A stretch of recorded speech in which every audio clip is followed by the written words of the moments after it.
could she do this to me? I muttered, my hands trembling as I gripped the printed emails tight enough to crumple the pages. My heart pounded in my chest like a jackhammer, and a wave of nausea washed over me. I was supposed to be enjoying a relaxing evening with Ethan's family, but instead, I found myself in Meredith's study, staring at incontrovertible proof of her malicious intent to destroy my career. The woman I had welcomed into my life as a future aunt-in-law was secretly plotting my professional demise, all because she didn't approve of my humble background. The sound of laughter from the living room snapped me back to reality. I took a deep breath and smoothed the papers, tucking them back into the folder. Meredith would pay for her treachery, but I needed to play my cards right. As I rejoined the gathering, Ethan flashed me a warm smile, oblivious to the storm brewing within me. "There you are, babe. Aunt Meredith was just telling us about her latest business venture." Meredith turned to me, her perfectly groomed appearance concealing the viper within. "Marlene, darling, you simply must hear about this exciting new project. I was just telling Ethan how it would benefit from your engineering expertise." The sweetness in her tone made my skin crawl, but I forced a polite smile. "That sounds wonderful, Meredith. I'd love to discuss it further."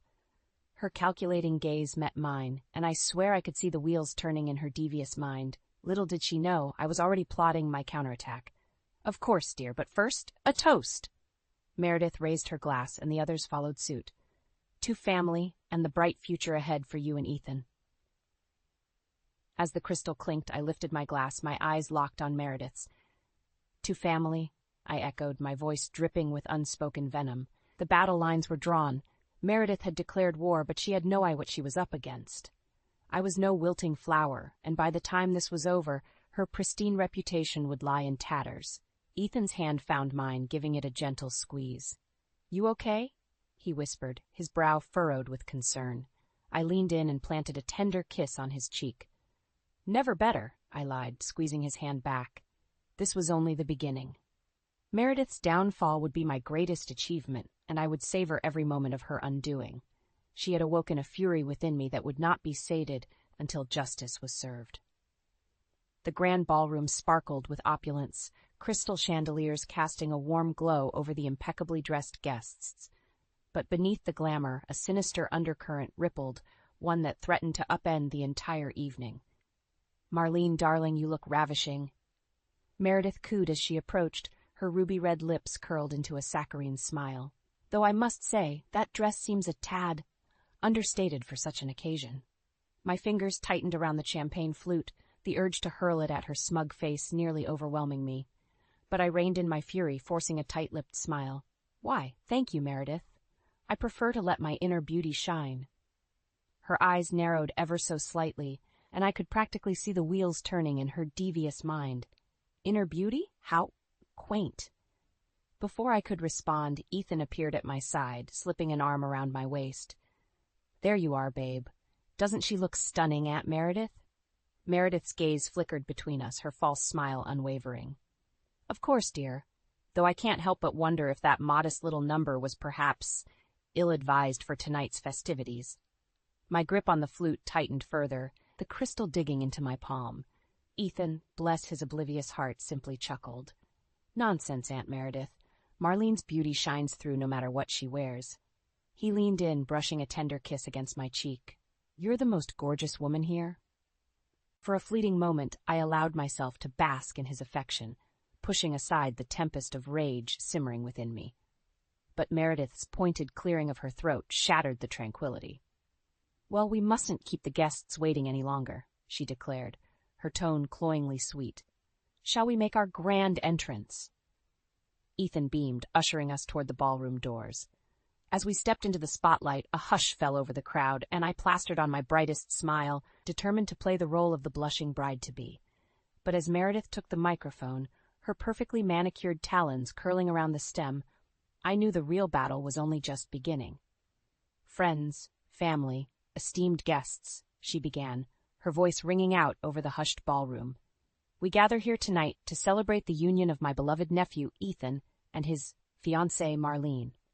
The way she uttered my name, dripping with thinly veiled disdain, sent a chill down my spine. But I held my head high, matching her steely gaze with one of my own. "While their backgrounds may differ," Meredith continued, her perfectly painted lips curling into a condescending smirk, "we welcome Marlene into our elite circle with open arms." The crowd applauded politely, but I could sense the undercurrent of judgment rippling through the well-heeled guests. Meredith's veiled barbs had found their mark, and in that moment I vowed to make her pay dearly for her blatant disrespect.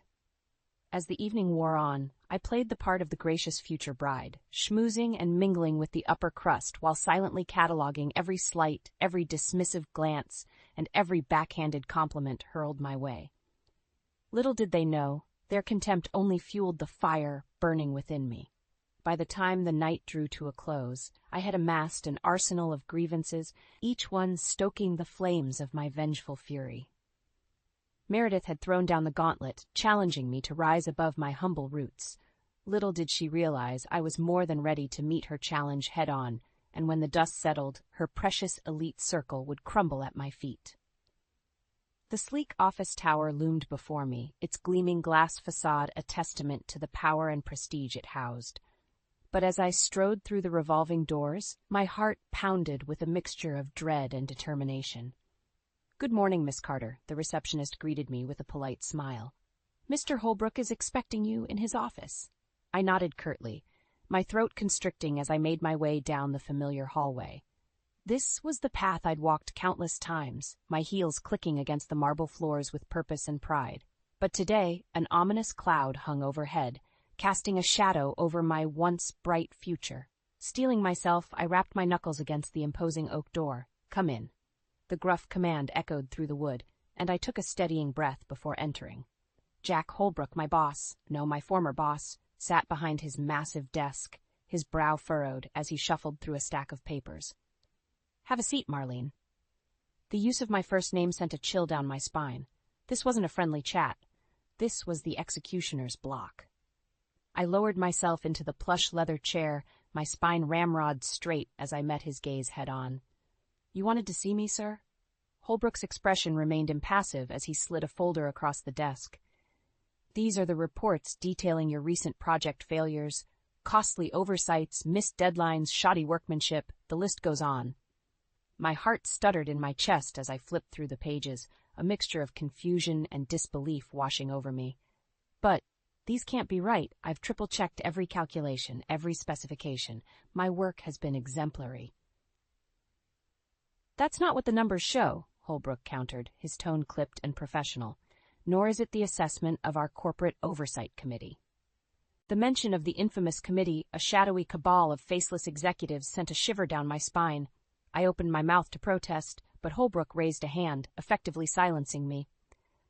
"I'm afraid the decision has been made, Marlene. Your employment is terminated, effective immediately." The words hung in the air, their weight crushing me like a ton of bricks. My vision blurred as I fought back the tears of humiliation and injustice burning in my eyes. But why? After all my years of dedicated service, how could you just let me go like this? Holbrook's expression softened ever so slightly, a flicker of regret passing across his weathered features. "It's out of my hands. The committee's ruling is final." My mind raced, desperately searching for an explanation, a rationale, anything to make sense of this nightmare. And then, like a bolt of lightning, the realization struck me. Meredith. The vile woman had made good on her threat, using her vast wealth and influence to sabotage me, to strip away everything I'd worked so hard to build. The mere thought of her smug, self-satisfied smirk sent a wave of fury crashing over me, but I bit back the torrent of rage threatening to spill forth. Instead, I rose to my feet, my hands clenched into white-knuckled fists at my sides. "I see," I ground out through gritted teeth. "Well, I won't take this lying down. You haven't heard the last of me, Holbrook." His brow furrowed, but before he could respond, I spun on my heel and stormed out of the office, the door slamming behind me with a resounding finality. As I stalked down the hallway, ignoring the curious stares of my former colleagues, a single thought consumed me: revenge. Meredith had struck the first blow, but I would be the one to deliver the killing stroke. No more playing nice, no more suppressing my fury. It was time to unleash the fury that had been simmering within me, Time to make that wretched woman pay for her treachery in the most public, humiliating way imaginable. She thought she could strip away my livelihood, my pride, my future with a few well-placed lies and some corporate backstabbing. She was wrong, dead wrong. By the time I was through with her, Meredith would wish she'd never crossed paths with Marlene Carter. Her world was about to come crashing down around her, and I would savor every agonizing second of her downfall. The dimly lit bar was a far cry from the glittering social circles I'd grown accustomed to, but as I nursed my whiskey sour, I found solace in the anonymity it provided. No judging stares, no thinly veiled insults, just the comforting hum of like-minded souls seeking refuge from the world beyond these weathered walls. Marlene Carter? The gruff voice snapped me from my reverie, and I turned to find a ruggedly handsome man regarding me with a mixture of curiosity and wariness. His steel-gray eyes betrayed a lifetime of hardship, but there was a fierceness about him that commanded respect. "Do I know you?" I countered, my fingers tightening around my glass. The man slid onto the bar stool beside me, signaling the bartender for a drink of his own. "Name's Jack Morgan. I used to be Meredith Vanderbilt's business partner, before that snake in the grass stabbed me in the back." My breath caught in my throat as realization dawned. Here was a kindred spirit, another victim of Meredith's ruthless machinations. "So you're familiar with her special brand of treachery, then?" I stated, raising my glass in a sardonic toast. Jack snorted derisively, accepting the tumbler of whiskey the bartender slid his way. "That's putting it mildly. That woman would sell her own grandmother if there was a profit to be made." A humorless chuckle escaped my lips. "Believe me, I know exactly what you mean." I paused, studying him intently. "What did she do to you?" Jack's jaw tightened, his knuckles whitening around his glass as he drained half its contents in one gulp. "We had a lucrative real estate venture in the works. High-end condos, prime location, the whole 9 yards. But right before closing, that snake pulled the rug out from under me." He shook his head, a bitter laugh escaping his lips. "Turns out she'd been funneling funds from our partnership into her own offshore accounts. By the time I caught wind of it, she'd drained me dry and left me holding the bag for the entire project." Rage simmered within me as I listened to his tale, all too familiar with the devastation Meredith's greed could wreak. "She did something similar to me," I admitted, swirling the amber liquid in my glass. "Used her influence to get me fired from my engineering job, all because she didn't approve of my relationship with her nephew." Jack's eyes widened, and he let out a low whistle. "Damn, that's cold-blooded, even for her." A charged silence stretched between us, each of us lost in the bitter memories of Meredith's betrayal. But as I drained the last of my drink, a newfound determination took root. "You know, Jack, I think it's time we taught that witch a lesson she'll never forget." His brows shot up, curiosity flickering across his weathered features. "You got a plan, sweetheart?" The corners of my lips curled into a predatory grin. "As a matter of fact, I do, but we'll need to gather a few more contributors to the cause." Understanding dawned in Jack's eyes, and he nodded slowly, a matching grin spreading across his rugged face. "Name the time and place, darlin'. I'll be there with bells on." As I slid off the bar stool, Jack fell into step beside me. A silent pact forged between us. Meredith Vanderbilt's reckoning was nigh. Over the next few days, I scoured every corner of the city, seeking out those who had fallen victim to her insatiable greed and callous disregard for anyone outside her elite circle. One by one, they emerged from the shadows, united in their thirst for retribution. By week's end, a veritable army had assembled, a motley crew of the downtrodden and disenfranchised, all bearing the scars of Meredith's betrayal. As I surveyed the unlikely alliance, a fierce determination burned within me. No more hiding in the shadows, cowering in fear of that woman's wrath. It was time to drag her sins into the light, to make her answer for the lives she'd so carelessly crushed beneath her designer heels. Meredith Vanderbilt's reign of terror was about to come to a brutal, humiliating end, and I would be the one to deliver the killing blow, once and for all. The dank basement reeked of mold and stale cigarette smoke, but it was the perfect clandestine hideaway to plot our next move against Meredith. As my ragtag crew of co-conspirators trickled in, a hush fell over the dimly lit space. "All right, listen up," I barked, my voice carrying an edge that commanded attention. "We're here to bring that snake, Meredith Vanderbilt, to her knees, once and for all." A chorus of murmurs and nods rippled through the group, their expressions hardened with shared determination. Jack Morgan stepped forward, his steely gaze sweeping over the assembly. "We've all felt the sting of her treachery," he growled, "but talk is cheap. We need hard evidence to nail her haughty ass to the wall." "He's right," chimed in a wiry man I'd come to know as Paul Jennings. "That woman's got more lawyers than sense. Without proof, she'll just bury us." A tense silence hung in the air, the weight of Paul's words sinking in. But just as doubt began to creep in, a soft voice piped up from the back of the room. "I might be able to help with that." All eyes turned toward the speaker, a mousy young woman with a wariness etched into her delicate features. Emily, if my memory served me correctly. "You've got something on Meredith?" I pressed, leaning forward with rapt interest. Emily's gaze dropped to the floor, her fingers twisting anxiously in her lap. "I used to be her personal assistant," she began, her voice little more than a whisper. "I saw things, heard things I shouldn't have." Jack arched a skeptical brow. "You got proof to back that up, kid?" Rather than responding, Emily reached into her tattered purse and extracted a battered manila folder. My heart skipped a beat as she laid it on the table before us, the damning contents spilling out onto the scarred wooden surface. "Phone recordings," she murmured, gesturing to the neatly labeled cassette tapes. "Financial statements, offshore account details, everything you'd need to bury that witch once and for all." A reverent hush blanketed the room as we digested the treasure trove before us. This was it, the smoking gun we needed to bring Meredith's empire crumbling down around her. "How did you get this?" I breathed, my fingers trembling as I rifled through the meticulous documentation. Emily's haunted gaze met mine, a shadow passing over her delicate features. "Let's just say, I paid a heavy price." The implication hung heavy in the stale air, a silent acknowledgement of the sacrifices we'd all endured at Meredith's merciless hands. But as I studied the damning evidence laid out before me, a newfound determination took root. "Not anymore," I stated, my voice low but laced with steel. "This is our chance to make that monster answer for her crimes, once and for all." A chorus of grim nods and murmurs of assent rippled through the group. Jack slammed his calloused hand down on the table, his expression set in a grim mask of resolve. "So, what's the play, boss? How do we take this bitch down for good?" My lips curved into a predatory grin, a feral glint in my eye. "We hit her where it hurts most, her precious reputation." As the details of my meticulously crafted plan unfurled, a palpable sense of anticipation crackled in the air. This was more than just revenge. It was justice, long overdue.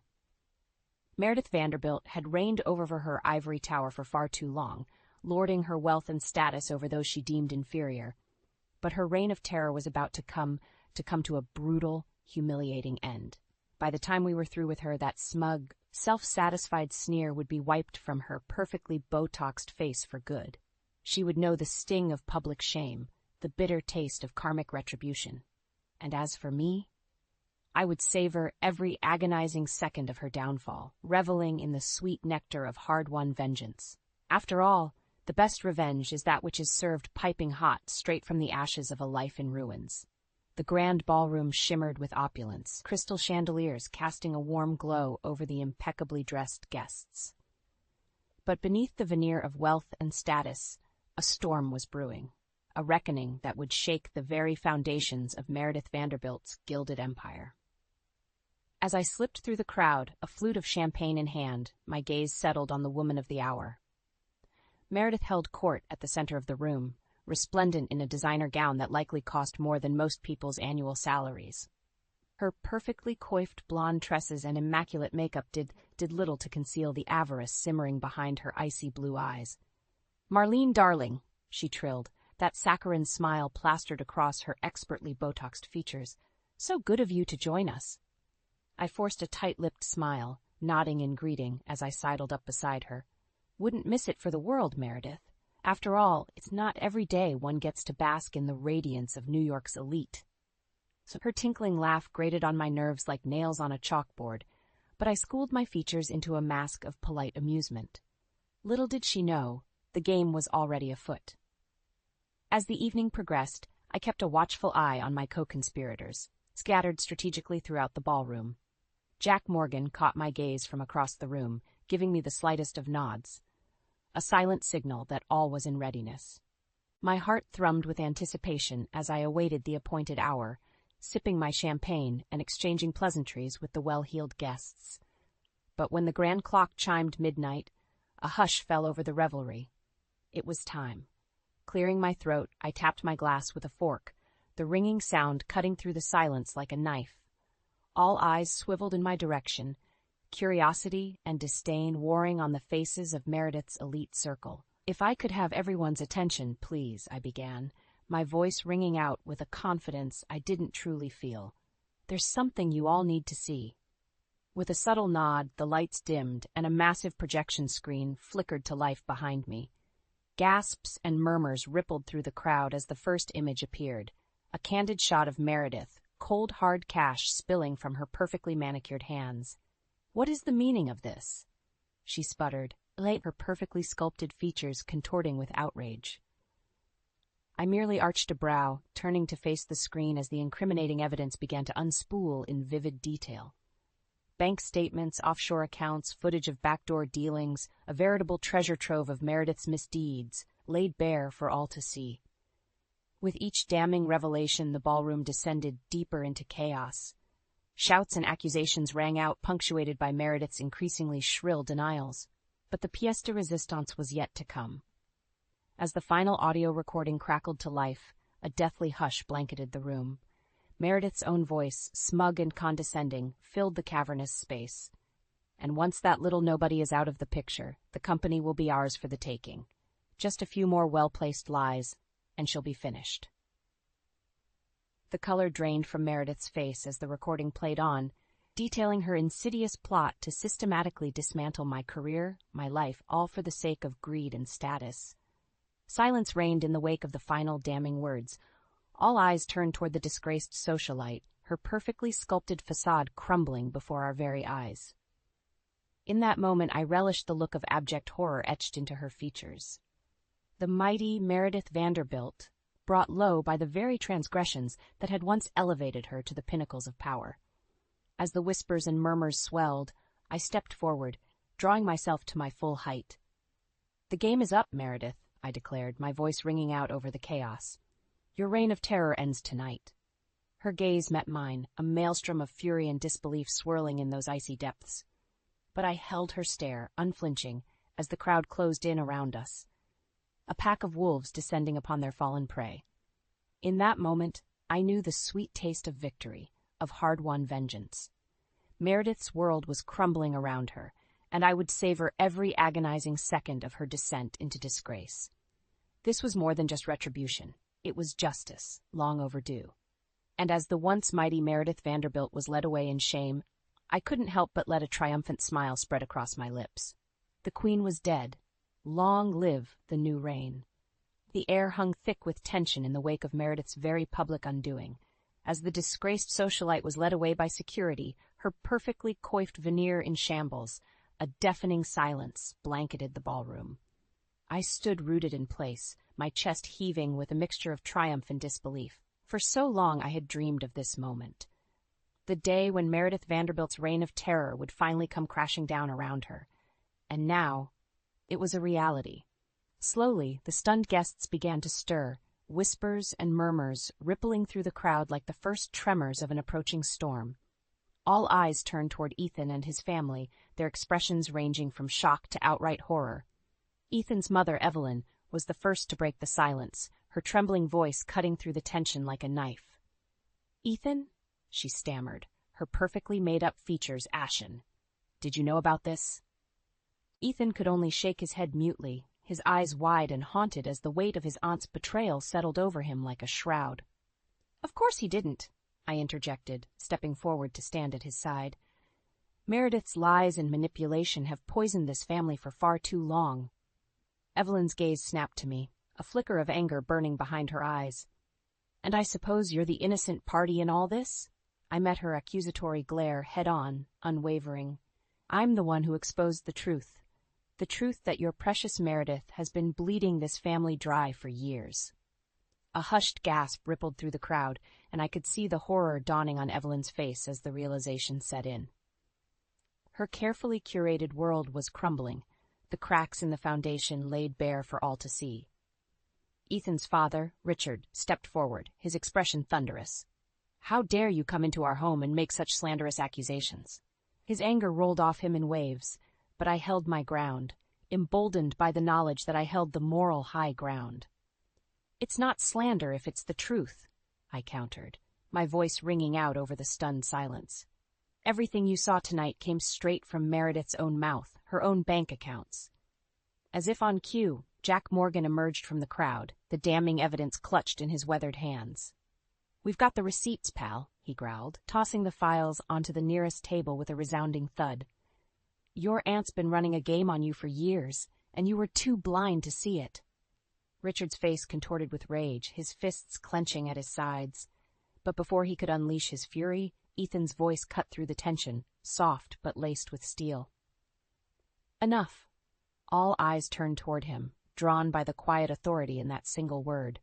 Ethan's shoulders were squared, his jaw set in a grim line as he surveyed the scene before him. "For too long, I've stood by and let this family's toxic behavior poison everything it touches," he stated, his gaze sweeping over the assembled guests. "Well, no more." He turned to me then, his eyes brimming with a cocktail of emotions, shame, regret, but also a newfound sense of resolve. "Marlene, you were right all along," he murmured, taking my hand in his. "I was blind to the truth, but you risked everything to open my eyes." A hushed silence fell over the room as Ethan drew me into a fierce embrace, his lips brushing against my temple in a tender gesture. "Thank you," he whispered, his voice thick with emotion. "Thank you for setting me free." In that moment, the weight of everything we'd endured seemed to lift from my shoulders.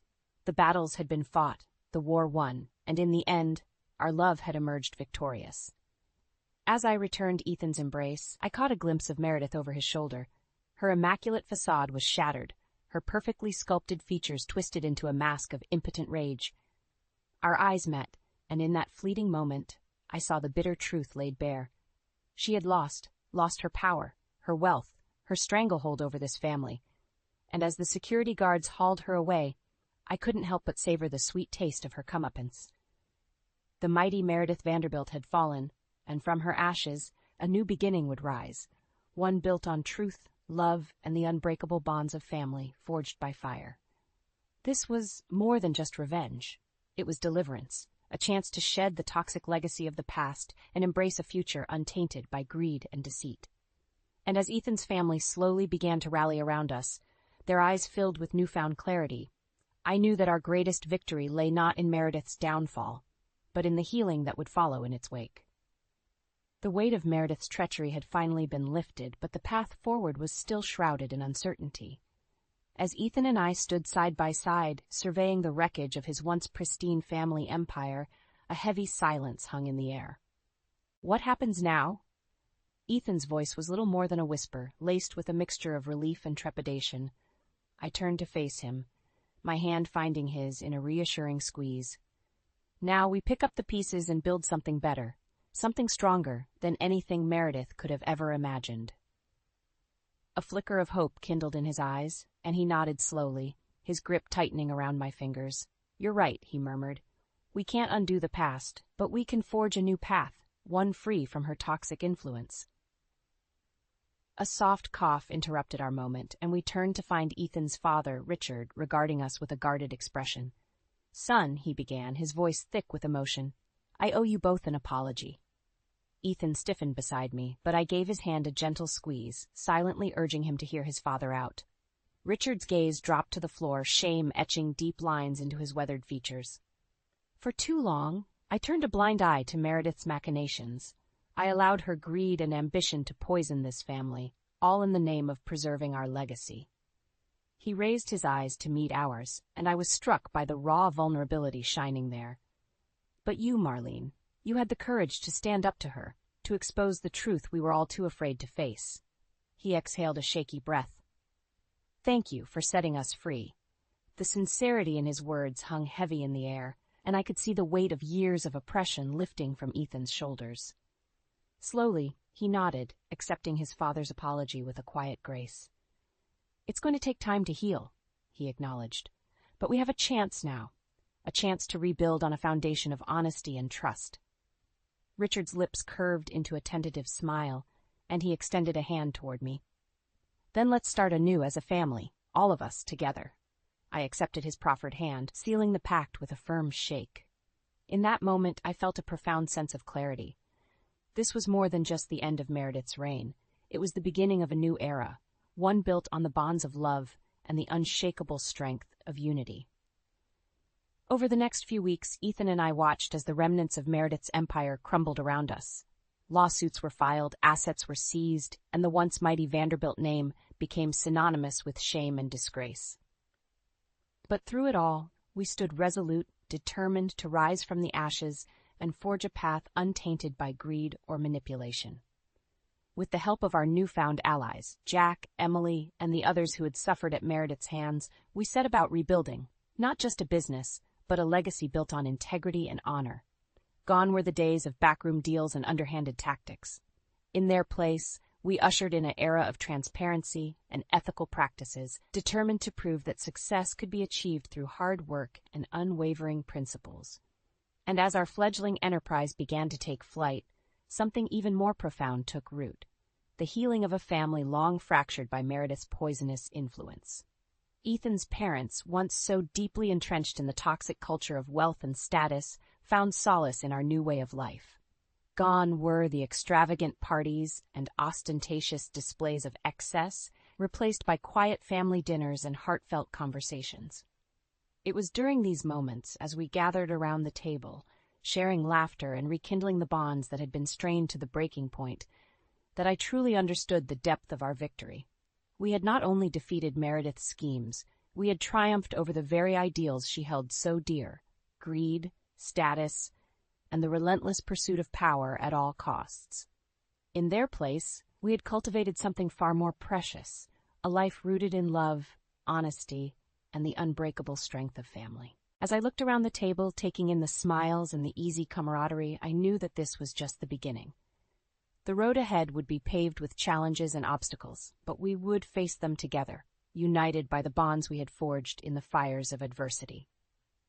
Meredith's reign of terror was over, and in its place, a new legacy was being born, one built on the foundations of truth, resilience, and the unwavering belief that love, in the end, would always conquer all.